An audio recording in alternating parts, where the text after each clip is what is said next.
దేశవ్యాప్తంగా జరిగిన 5 రాష్ట్రాల ఎన్నికల ఫలితాల్లో కాంగ్రెస్ కేరళను కైవసం చేసుకుంది. ఇదే ఊపుతోనే దేశవ్యాప్తంగా అన్ని రాష్ట్రాల్లో పాగా వేయడానికి కాంగ్రెస్ ప్లాన్ చేస్తుంది. ప్రస్తుతం మనతో మాట్లాడడానికి నాగర్ కర్నూలు ఎమ్మెల్యే కూచుకుల్ల రాజేష్ రెడ్డి గారు వారితో మాట్లాడే ప్రయత్నం చేద్దాం.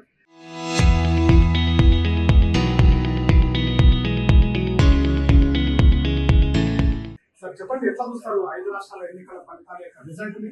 అందులో కేరళని కాంగ్రెస్ కైవసం చేసుకుంది, తమిళనాడు కూడా అదే ప్రయత్నం చేస్తుంది. ఈ 5 రాష్ట్రాల ఎన్నికల్లో ముఖ్యంగా మనం ఆలోచించాల్సింది కేరళలో మనకు మన ముఖ్యమంత్రి గారు రేవంత్ రెడ్డి గారికి స్టార్ క్యాంపెయినర్ గా ఇవ్వడం జరిగింది. వారు ఏదైతే స్టార్ క్యాంపెయినర్ గా వెళ్లి ఆడొక్క మాట చెప్పడం జరిగింది, Pinarayi Vijayan your time is over అని మలయాళం చెప్పడం జరిగింది. ఆ ఒక్క సెంటెన్స్ రాష్ట్ర వ్యాప్తంగా స్క్రోల్ చేయడం జరిగింది. కమ్యూనిస్ట్ పార్టీ సంబంధించిన పినరాయి విజయన్ ఆయన ఏమనుకున్నట్టే కమ్యూనిస్ట్ పార్టీ కంటే ఎక్కువ అని ఆయన ఆలోచించాడు. కాంగ్రెస్ పార్టీ తప్పకుండా గెలుస్తామని చెప్పింది. రేవంత్ రెడ్డి గారు 7 అడుగు పెడితే ఎలక్షన్ లో ఆడ తప్పకుండా కాంగ్రెస్ పార్టీ గెలుస్తుంది. రాబోయే కాలంలో కూడా రేవంత్ రెడ్డి గారు ఇంకా గెలుగుతాడు. ఆయన చెప్తా ఉన్నాడు, వచ్చేసారి కూడా 2029లో కాబోయే ఎలక్షన్ తప్పకుండా మళ్ళా కాంగ్రెస్ పార్టీ రాష్ట్రంలో వస్తున్నాడు.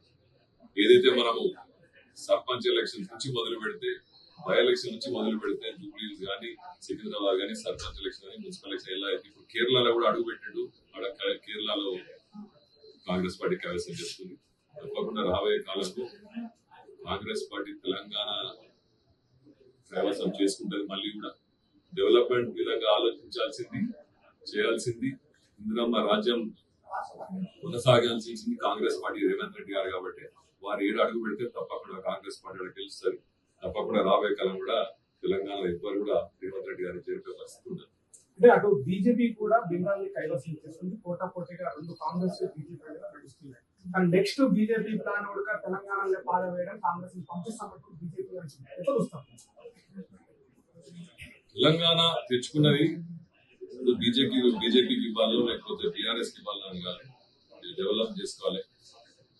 చాలా వెనుకబడ్డ రాష్ట్రంగా మనము బాధపడుతూ ఎన్నో పోరాటాలు చేసి ఎన్నో బలిదానాలు ఇచ్చి ఈ రోజు తెలంగాణ తెచ్చుకున్నాం. కాంగ్రెస్ పార్టీ వచ్చిన 2 సంవత్సరాలు మనకు కావాల్సిన పేద ప్రజలకు కావాల్సిన పనులు, ఇల్లు, బట్ట, వ్యవసాయం, అతి ముఖ్యంగా వైద్య, విద్య, వ్యవసాయ రంగంలో ఎంత అప్పు రాష్ట్రంగా మిగిలిపోయినా కూడా ఈ రోజు మనం అన్ని కూడా ఏదో విధంగా ప్రజలకు అందే విధంగా ఈ 3 అంశాల్లో మనం ముందుకెళ్తా ఉన్నాం. 6 గ్యారంటీల్లో కూడా అన్ని గ్యారంటీలు కూడా తెచ్చుకుంటూ ఏదో విధంగా కష్టపడుతూ ఈ రోజు రేవంత్ రెడ్డి గారు ప్రజల మనిషిగా నిలిచిపోయాడు. కాబట్టి రాబోయే కాలంలో కూడా తప్పకుండా బీజేపీ ఏం చేసేది లేదు. ఎప్పుడు కూడా వాళ్ళు ఎలక్షన్లు వచ్చినప్పుడు వస్తారు. ఇప్పటికీ మన దగ్గర 8 మంది శాసనసభ్యులు ఉన్నారు, 8 మంది ఎంపీలు ఉన్నారు మన రాష్ట్రానికి. మళ్ళీ అందులో 2 మంత్రులు ఉన్నారు. వారికి ఇప్పటిదాకా మన రాష్ట్ర కేంద్ర ప్రభుత్వం నుంచి మనకి ఏమైనా నిధులు వచ్చినాయి వాళ్ళందరూ తెలుసు. మనం ఈడ అప్పు రాష్ట్రంగా మిగిల్చిపోయిన బీఆర్ఎస్ ఈ రాష్ట్రాన్ని ఎంత మోసం చేసిందో తెలుసు. అయినా కానీ బీజేపీ నుంచి ఏమైనా మనకు సెంట్రల్ నుంచి ఫండ్ వచ్చిందా అని ఒక మాట ఆలోచించాలి. కాబట్టి మీరు అందరూ కూడా తప్పకుండా రాబోయే కాలం కాంగ్రెస్ పార్టీ తోటి తెలంగాణ న్యాయం చెప్తుందని బీజేపీ పార్టీని ఈ రాష్ట్రంలో ఒప్పుకోరు.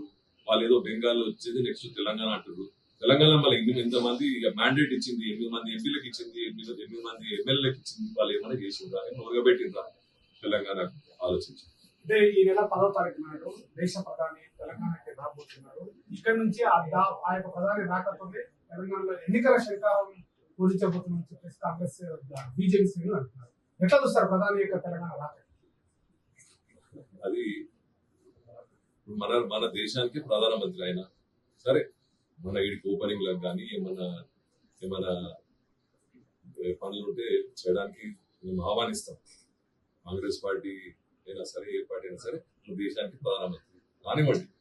కానీ మన తెలంగాణకు ఎన్ని నిధులు ఇస్తాడు, ఏం చేస్తాడు అనేది చెప్పి వస్తే బాగుంటుందని మా ఒక అంటే అటు కాంగ్రెస్ కూడా ప్రతిష్టాత్మకంగా ప్రవేశపెట్టింది 99 ప్రణాళిక.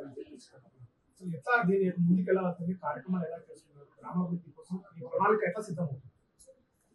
99 ప్రణాళిక మొదలై చాలా రోజులైంది. ఇప్పటికే మనం వైద్య పరంగా కానీ, విద్యా పరంగా కానీ, వ్యవసాయ పరంగా కానీ మా నాగరికత నియోజకవర్గంలో అన్ని రంగాల్లో కూడా నిన్ననే అగ్రికల్చర్, హార్టికల్చర్ మీటింగ్ జరిగింది.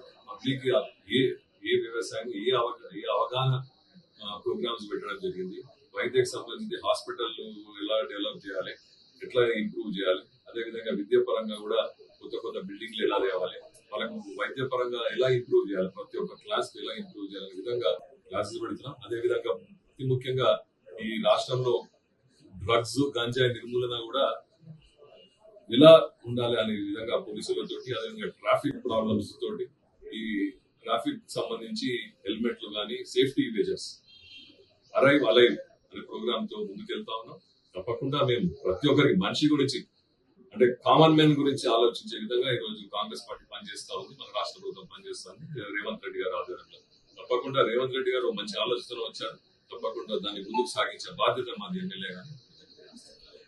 ఇది దేశ ఫలితాలలో కూడా 5 రాష్ట్రాల ఎన్నికల ఫలితాల్లో కాంగ్రెస్ కేరళలో కైవసం తీసుకుంటే, తెలంగాణలో కూడా కోరి తెచ్చుకున్నటువంటి ఈ యొక్క తెలంగాణలో ఏ బీఆర్ఎస్ కో ఏ బీజేపీకో ఇవ్వడానికి కాదు, తెలంగాణ ప్రాంతం అంతా అభివృద్ధి జరగడానికి అని చెప్పేసి కూడా చెప్తున్నటువంటి పరిస్థితి. రాబోయే రోజుల్లో కూడా ఈ యొక్క 99 రోజుల ప్రణాళికతోటి గ్రామాలలో అభివృద్ధి చెందడమే అటు కాంగ్రెస్ యొక్క లక్ష్యం అంటూ చెప్తున్నటువంటి పరిస్థితి.